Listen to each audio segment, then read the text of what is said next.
ಕಾರಾಗೃಹದ ಶಿಕ್ಷಾಬಂದಿ ಬಸವ ಎಂಬ ವ್ಯಕ್ತಿ ಚಿಕಿತ್ಸೆ ಫಲಕಾರಿಯಾಗದೆ ಸಾವನ್ನಪ್ಪಿರುವ ಘಟನೆ ನಡೆದಿದೆ. ಇವರಿಗೆ 78 ವರ್ಷ ವಯಸ್ಸಾಗಿದ್ದು, ಇವರು ಮುತ್ತುತ್ತಮೆ ಪೆಡೂರು ಗ್ರಾಮದ ಉಡುಪಿ ಜಿಲ್ಲೆಯವರು ಎಂದು ತಿಳಿದುಬಂದಿದೆ.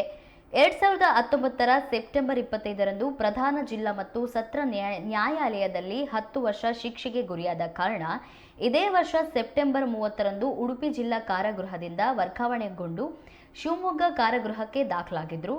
ಬಂಧಿಯು ಮಧುಮೇಹ, ರಕ್ತದೊತ್ತಡ ಹಾಗೂ ವಯೋಸಹಜ ಕಾಯಿಲೆಗಳಿಂದ ಬಳಲುತ್ತಿದ್ದ ಕಾರಣ ಈ ಕುರಿತು ಹಲವಾರು ಬಾರಿ ಮೆಗ್ಗಾನ್ ಆಸ್ಪತ್ರೆಯಲ್ಲಿ ಚಿಕಿತ್ಸೆ ಕೊಡಿಸಲಾಗಿದ್ದು, ಹೆಚ್ಚಿನ ಚಿಕಿತ್ಸೆಗಾಗಿ ಬೆಂಗಳೂರಿನ ಆಸ್ಪತ್ರೆಗೂ ಕಳುಹಿಸಿ ಚಿಕಿತ್ಸೆ ಕೊಡಿಸಲಾಗಿದೆ.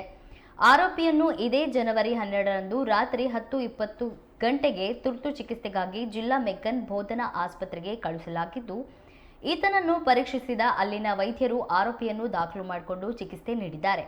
ಆದರೆ ಚಿಕಿತ್ಸೆ ಫಲಕಾರಿಯಾಗದೆ ಇಂದು ಬೆಳಗ್ಗೆ 3 ಗಂಟೆಗೆ 12 ನಿಮಿಷಕ್ಕೆ ಮೃತಪಟ್ಟಿದ್ದಾರೆ ಎಂದು ಮೆಗ್ಗಾನ್ ಆಸ್ಪತ್ರೆಯ ವೈದ್ಯಾಧಿಕಾರಿಗಳು ದೃಢಪಡಿಸಿದ್ದಾರೆ.